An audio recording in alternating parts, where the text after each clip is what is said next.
Epione pain management and regenerative centre. ఇక మీ నొప్పులు శాశ్వతం కావు. Welcome to RTV. ప్రస్తుతం మనం కర్నూలు జిల్లా చేరుకున్నాం. అయితే ఇక్కడ స్టార్ క్యాంపెయినర్గా వ్యవహరిస్తున్న వైసీపీ పార్టీకి అన్ని జిల్లాలకు కూడా అనేక స్టార్ క్యాంపెయినర్గా మారిన బైరెడ్డి సిద్ధార్థ రెడ్డి అనుకోకుండా మనం కలవాల్సిన పరిస్థితి వచ్చింది. సో సిద్ధార్థ రెడ్డితో మాట్లాడదాం. అసలుకి ఇప్పుడు నందికొట్కూరులో పూర్తిగా తన భుజస్కంధాల మీద నందికొట్కూరు సీటుని గెలిపించే ప్రయత్నంలో ఆయన నిమగ్నమై ఉంది. సార్ ఎలా ఉన్నారు? ఎట్లా నడుస్తుంది ఓవరాల్గా? మీరు నందికొట్కూరే కాకుండా స్టార్ క్యాంపెయినర్ కూడా మళ్ళీ ఇక్కడి నుంచి చాలా ప్రాంతాలకు వెళ్తున్నారు, చాలా దగ్గరికి అటెండ్ అవుతున్నారు. ఓవరాల్ పిక్చర్ ఏంటి? ప్రధానంగా నందికొట్కూరు పిక్చర్ ఏంటి? స్టార్ క్యాంపెయినర్ అనేది కాదు, కానీ ఏ రోజైనా పార్టీకి ఎక్కడ అవసరం పడితే అక్కడ పోయి పనిచేసేదానికి మేము సిద్ధంగా ఉన్నాం. మాకు మేజర్గా ఒకటి జగన్మోహన్ రెడ్డి గారు అంటే అభిమానం. వైఎస్ఆర్ కాంగ్రెస్ పార్టీ గడిచిన 5 సంవత్సరాల్లో చేసిన పనులపైన గౌరవం. కాబట్టి అంత మంచి పరిపాలన అందించినప్పుడు దాని గురించి ప్రజలకు వివరించి చెప్పాలా, ఆ నమ్మకాన్ని ప్రజల్లో నిలపాలనే ఉద్దేశంతోనే అన్ని చోట్ల తిరిగి ప్రచారం చేస్తున్నాం తప్ప మాకు స్టార్ క్యాంపెయినర్ అనే బిరుదు ఎవరిలే, ఆ పోస్ట్ కూడా ఎవరిలే తిరిగేదానికి. జగన్ సార్ కోసం అక్కడ ఇక్కడ ఎంత కష్టమైనా చేసేదానికి సిద్ధం. అంటే బేసిక్గా నందికొట్కూరు విషయంకి వస్తే ఇది మీకు ప్రెస్టేజ్ ఇష్యూగా మారుతుంది. ఎందుకంటే గతంలో మీరే ఇక్కడ ఉండి అభ్యర్థులను గెలిపించారు. ఈరోజు ఇంకొక అభ్యర్థి వచ్చినా ఆయన గెలుపు బాధ్యతలు కూడా మీ మీదనే ఉన్న పరిస్థితి. ఏంటి ఈసారి మీరు గతంలో రిజల్ట్స్ ఈసారి వర్కౌట్ అయ్యే పరిస్థితి ఉందంటారా?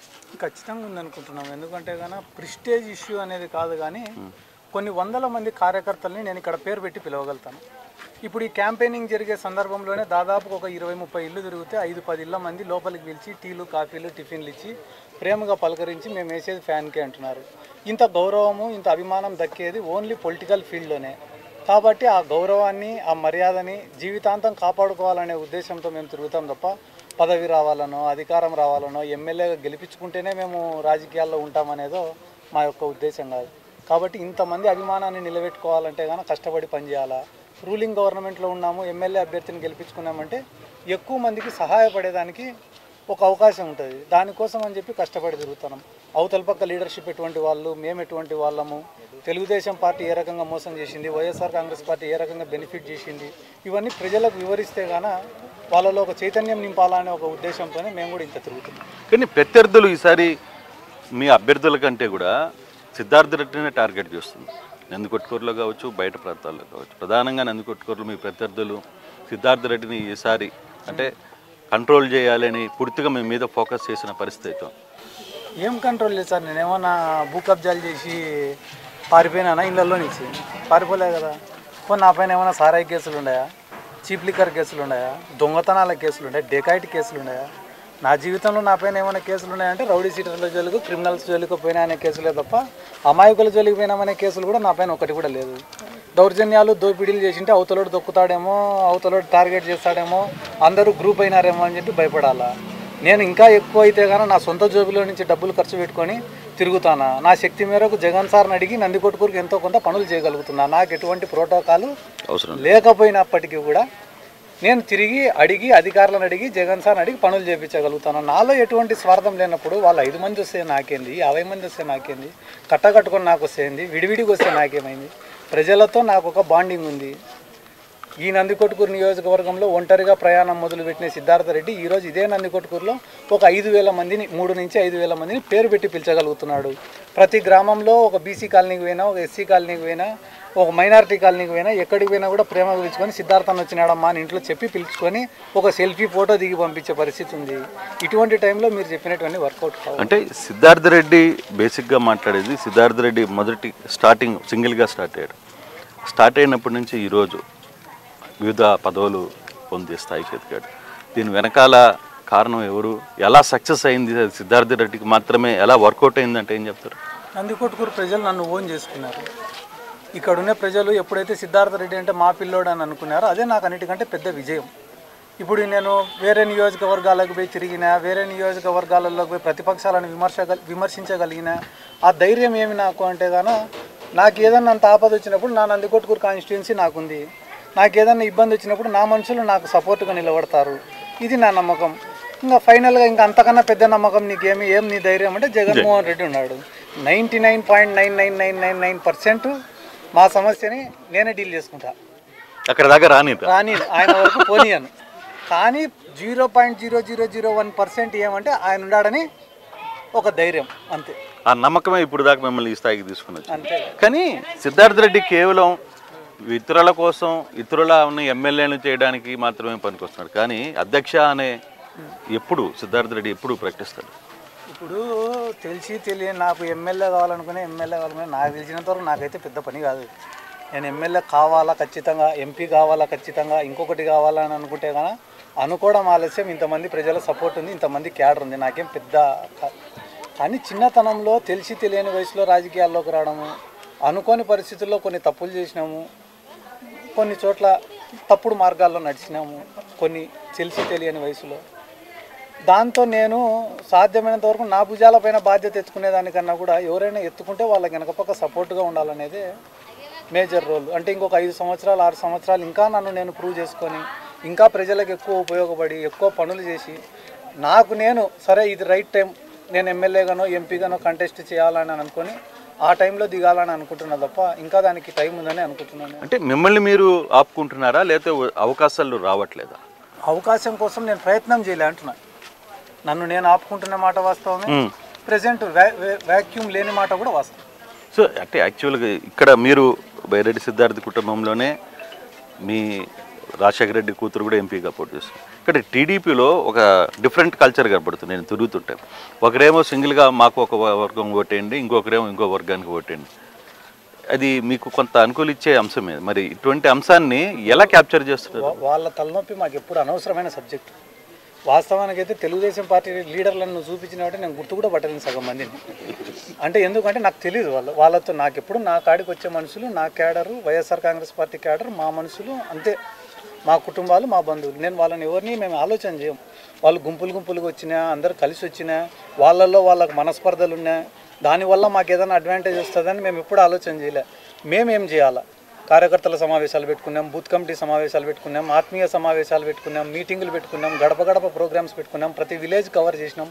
మా కార్యాచరణ ఏంది అనేది మాత్రమే మాకు ఇంపార్టెంట్ తప్ప అవతలడి వీక్నెస్లో అవతలడి స్ట్రెంత్ పైన మాకు ఎప్పుడు కాన్సన్ట్రేషన్ అనేది ఉండదు. మా వీక్నెస్ ఏంది, మా స్ట్రెంత్ ఏంది, మా బలం ఏంది, మా బలగం ఏంది, మా వ్యూహం ఏందనే దానిపైన మా కాన్సన్ట్రేషన్ ఉండింది తప్ప ఎప్పుడు కూడా మేము అవతలోడు ఏం చేస్తున్నాడు, వాడి కార్యాచరణ ఏందనే దానిపైన లీస్ట్ బాధడు మేము. సిద్ధార్థ్ గతంలో ఇదే నందికొట్కూరుకి కొన్ని హామీలు ప్రకటించారు. రోడ్డు విస్తరణలు కావచ్చు, వాటర్ సమస్య కావచ్చు, వీటన్నిటి మీద అవన్నీ ఇంకా సక్సెస్ఫుల్గా పూర్తి కాలేదు. ఈసారి సిద్ధార్థ రెడ్డిని ఖచ్చితంగా ఈ వ్యవహారం మీద ఒత్తిడి రావాలని ప్రజలు అడుగుతున్నారు. ఏమంటారు? ఇప్పుడు మీరు చెప్పిన రోడ్డు విస్తరణ అని అన్నారు. రోడ్డు విస్తరణ ఆ రోజు నందికొట్కూరులో ఉన్న షాప్ యాజమాన్యాలందరినీ భయపించి బెదిరించి రోడ్డు వైడనింగ్ చేసినారు. రోడ్డు వైడనింగ్ చేసినప్పుడు ఒకవేళ కానీ వాళ్ళకి కాంపెన్సేషన్ ఇస్తారా ఇయ్యరా అవన్నీ వాళ్ళతో మాట్లాడి చేయాల్సినటువంటి అంశం. వాళ్ళతో ఎటువంటి చర్చలు జరపకుండా భయభ్రాంతులకు గురి చేసి బెదిరించి ఆ రోజు రోడ్డు వైడనింగ్ చేసినారు.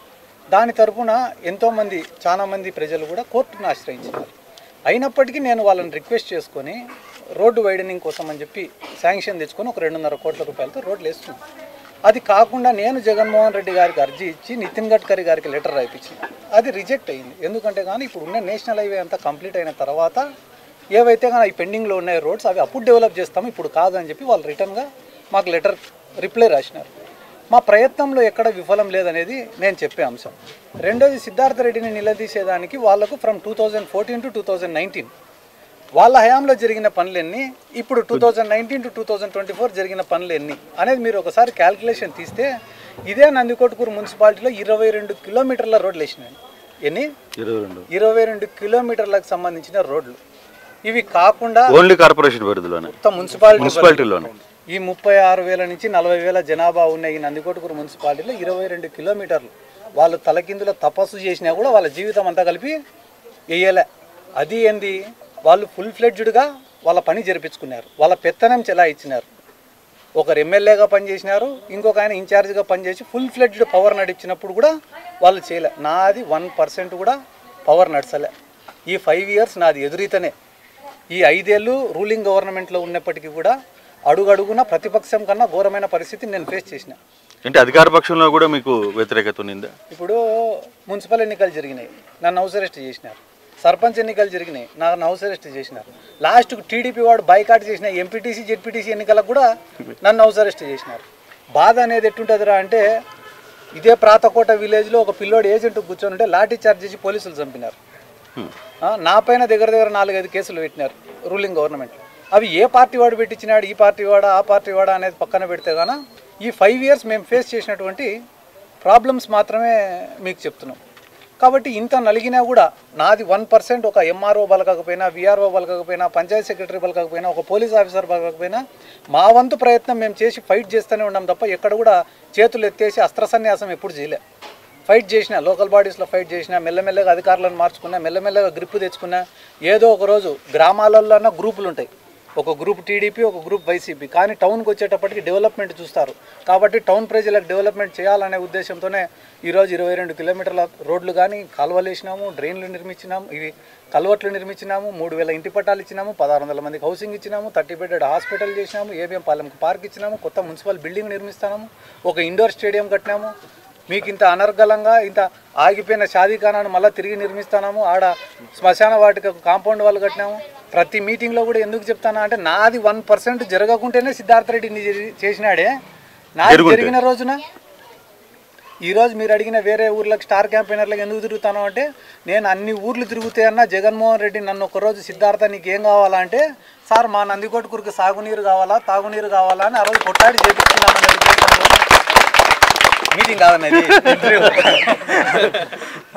అని చేపించుకోవాలనే ఉద్దేశంతోనే కష్టపడి తిరుగుతాను తప్ప ఈ ఈలలకు, కేకలకు, చప్పట్లకు, సెల్ఫీలకు, ఈ ఇమేజ్కు, ఈ క్రేజ్కి సంతోషపడే వాడికి ఇవి బాగుంటాయి. కానీ దాంట్లో నా సంతోషం లేదు. ఎవరైనా కూడా ఇప్పుడు వచ్చి ఇట్లనే ప్రచారానికి వచ్చినప్పుడు ఒక ఇంట్లోకి పోతే కానీ, నాకు బిల్డింగ్ వచ్చింది బాబు నువ్వే ఇప్పించినది, బాబు నాకు పింఛన్ వచ్చింది నువ్వే ఇప్పించినది, బాబు మా పొలాలకు నీళ్లు వారినాయి అది నువ్వే లిఫ్ట్ ఇరిగేషన్ శాంక్షన్ చేయించినది, ఇట్లాంటి మాటలు మాట్లాడితే దాంట్లో నా సాటిస్ఫాక్షన్ ఉంది తప్ప మీరు చెప్పినటువంటి స్టార్ క్యాంపెయినర్ అనే పదంలో నాకు తృప్తి లేదు. ముఖ్యమంత్రి గారు ఎందుకు మరి సిద్ధార్థని ఇంత చేస్తున్నా, ముఖ్యమంత్రి గారు ఎందుకు పిలిచి సిద్ధార్థ్ ఏంటి నీ ఆలోచన ఏంటి, ఏం చేయాలనుకుంటున్నావు అనే మాట ఎందుకు అడగలేకపోయారు? ఇప్పుడు దేనికైనా కూడా ఒక టైం వస్తుంది. ఇప్పుడు ఈయన మా జబ్బార్ భాయ్ కూడా ఉన్నాడు, ఆయన సొసైటీ చైర్మన్ ఇస్తాం అనుకున్నాము. టైం వచ్చి ఆయన మార్కెట్ యార్డ్ చైర్మన్ అయినాడు. కాలం అనేది కిస్మత్ ఉంటే అయితే అన్నీ. ఇప్పుడు జగన్ సార్ ఆయన పనులు ఆయనకుండయి. ఎమ్మెల్యేలను చూసుకోవాలా, మంత్రులను చూసుకోవాలా, పార్టీని నడిపించాలా, ప్రభుత్వాన్ని నడిపించాలా, పథకాలు ఇంప్లిమెంట్ చేయాలా, చాలా పనులు ఉన్నాయి. అది మనమే గుర్తుంటామా 24 గంటలు? ఎందుకు గుర్తులేదు? ఖచ్చితంగా పనిచేసేవాడు గుర్తుండాలి కదా పార్టీలో. ఇప్పుడు అదే గుర్తు రావాలి కదా, టైం పలానా చూసినప్పుడు టైం గుర్తొచ్చి అప్పుడు నంది కొట్టుకున్నట్టు నేనే గుర్తొస్తా కదా, వేరే వాళ్ళు గుర్తురారు సార్కి. అంతే కదా. అదైతే 175లో 24 గంటలు నంది కొట్టుకునే ఉండదు కదా. నంది కొట్టుకూర అనే పేరు వినిపించినప్పుడు ఆడున్నాడు అంటాడు. అప్పుడు నేను పోయి నా సమస్యలు నేను చెప్పుకుంటా. కానీ ఓవరాల్గా ఇప్పుడున్న పరిస్థితుల్లో నిన్న వచ్చిన మేనిఫెస్టో విషయం మీద ఇది ఓపెన్గా చెప్పాలి. మేనిఫెస్టోలో పబ్లిక్ అయితే హై ఎక్స్పెక్టేషన్లో ఉన్న మాట అయితే రైతులు ప్రధానంగా ఒక కానీ ఈ మేనిఫెస్టో కొంత రైతుల్ని నిరాశపరిచింది అని వస్తున్న వాదనలో వైసీపీ నుంచి కూడా ఆ వాదన వినపడుతుంది. దాన్ని మీరేమంటారు? ఇప్పుడు నిరాశపరిచింది అంటే కానీ చాలా మంది రైతు రుణమాఫీ లాంటిది ఎక్స్పెక్ట్ చేస్తున్నారు. ఆయన అంత క్లియర్గా రాష్ట్ర బడ్జెట్ ఎంత, సంక్షేమానికి ప్రతి సంవత్సరము బడ్జెట్లో ఎంత కేటాయిస్తున్నాము, ఎంత మేరకు మనం చేయగలుగుతాము అనేది స్పష్టంగా అసెంబ్లీలోనే వివరించి చెప్పినాడు. చేయగలిగిందే చెప్తా, చెప్పింది ఖచ్చితంగా చేస్తా అనే ఒక నినాదం తీసుకొని మరి చెప్తున్నాడు. మీరు డిసప్పాయింట్మెంట్ కాకుండా ఎంతూజియాస్టిక్గా ఎగ్జైట్మెంట్ క్రియేట్ చేసి అబద్ధం చెప్పమంటే చెప్తాం. మాకు కావాల్సింది ఎగ్జైట్మెంట్ కాదు, ఎంటర్టైన్మెంట్ కాదు, మాకు కావాల్సింది రియాలిటీ. ఆ రియాలిటీకి అనుగుణంగా మేము చెప్తాము. వద్దులే అబద్ధం చెప్తేనే మేము సాటిస్ఫై అవుతుంటే చెప్తాం, ఎన్నైనా చెప్తాం. సింగపూర్ ఏంది, ఇంకోటి కూడా చెప్తాం. వాళ్ళ నాయన వాళ్ళ తాతను కూడా కడతామని చెప్తాం. అవసరం తప్పు కదా. కానీ ఇప్పుడు ఎలక్షన్ టైంలో అటువంటి చిన్న చిన్న సమస్యలను కూడా అధిగమించాలి కదా అన్న. ఇప్పుడు అవతల వాళ్ళు మీరు చెప్పింది కూడా కరెక్టే. ఉద్యోగస్తుడు ఉద్యోగం చేయాలా, వ్యాపారస్తుడు వ్యాపారం చేయాలా, రాజకీయ నాయకుడు రాజకీయం చేయాలని మీరు చెప్తున్నారు. అంటే సామధాన భేద దండోపాయాలన్నీ ఉపయోగించే అధికారంలోకి రావాలని మీరు చెప్తున్నారు. కానీ ఆయన అట్లా చెప్పడం లే మా సార్. ఆయన లెక్కాచారం వేరు, ఆయన స్కూల్ వేరు. ఆయన స్కూల్లో ఆయన చెప్పినట్టు చదువుకోవాలా, కానీ సొంత సిలబస్ చదివితే ఫెయిల్ అవుతారు. స్టేట్ సిలబస్లో చేరినప్పుడు స్టేట్ సిలబసే చదవాలా, సెంట్రల్ సిలబస్ చదివితే ఏమవుతుంది? అంతే. ఈడ జగన్ సారు నాకు రాజకీయం కన్నా ఇచ్చిన మాట నిలబెట్టుకోవడం ముఖ్యం అంటున్నాడు, విశ్వసనీయత ముఖ్యం అంటున్నాడు. దానికి ఇంకా ఉన్నప్పుడు ఆ మాట కట్టుబడి ఉన్నప్పుడు మీరు మళ్ళీ వీళ్ళ అబద్ధమే చెప్పు అంటే కానీ ఈ స్కూల్లో గిట్టుబాటు కాదు. ఆ స్కూల్ మార్చుకోవాల్సిన పరిస్థితి వస్తుంది. స్కూల్ మార్చుకోం మేము. మేమేంది మార్చుకునేది? ఆయన ఏజ్ 50 సంవత్సరాలు, 51 సంవత్సరాలు. ఇప్పటికే స్ట్రాంగెస్ట్ అపోజిషన్ లీడర్ ఒకసారి ఉన్నాడు, ముఖ్యమంత్రి అయినాడు. దేశంలో ఉండే 30 మందిలో ఒక 29-30 రాష్ట్రాలు ఉంటాయి కానీ ఒక మనిషికి వచ్చే అవకాశం అయినాడు. ఆయన కూడా ఒక స్ట్రాంగెస్ట్ లీడరు. ఇంతమందిని రాజ్యసభ సభ్యులను చేసినాడు, ఇంతమంది ఎంపీలను చేసినాడు. ఏం స్కూల్ మారేదానికి అవసరం ఏముంది?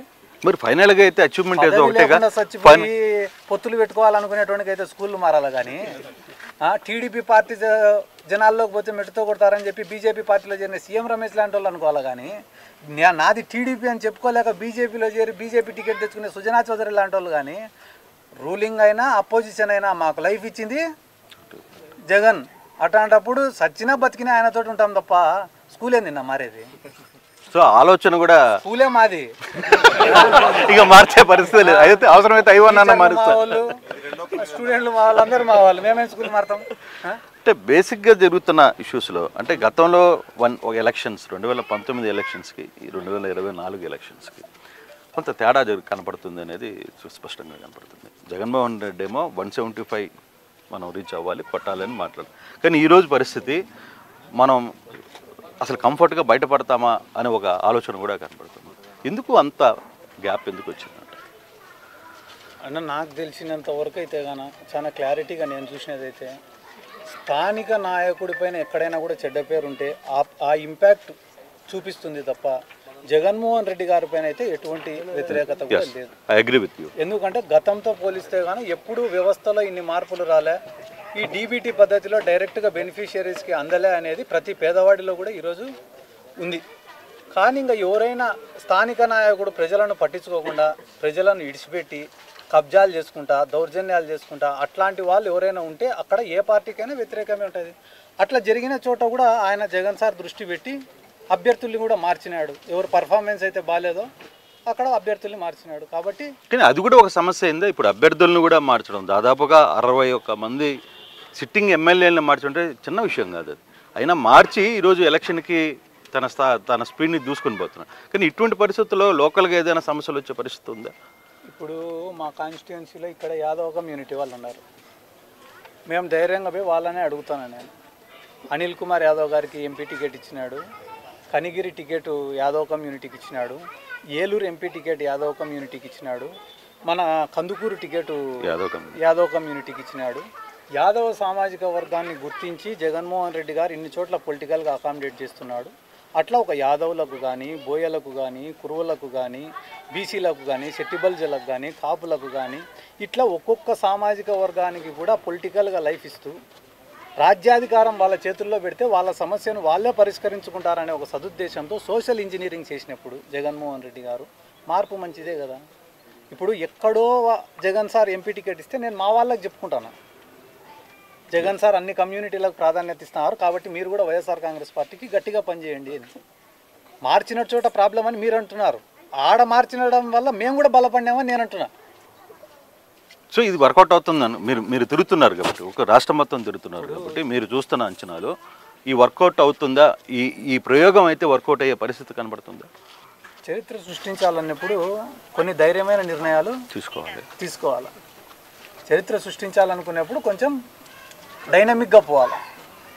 ఆ డైనమిజంలో భాగంగానే ఈసారి నిర్ణయం తీసుకున్నాడు. 100% గెలుస్తామనే నమ్మకం మాకుంది. ఎందుకంటే ఇన్ని గడపలు మేము తిరిగేటప్పుడు జనాలందరూ కూడా స్థానిక నాయకుడు ఎవరనేది చూసేదానికన్నా కూడా ఎక్కువ first priorities for party, second priority fan cycle అంతే గుర్తులు.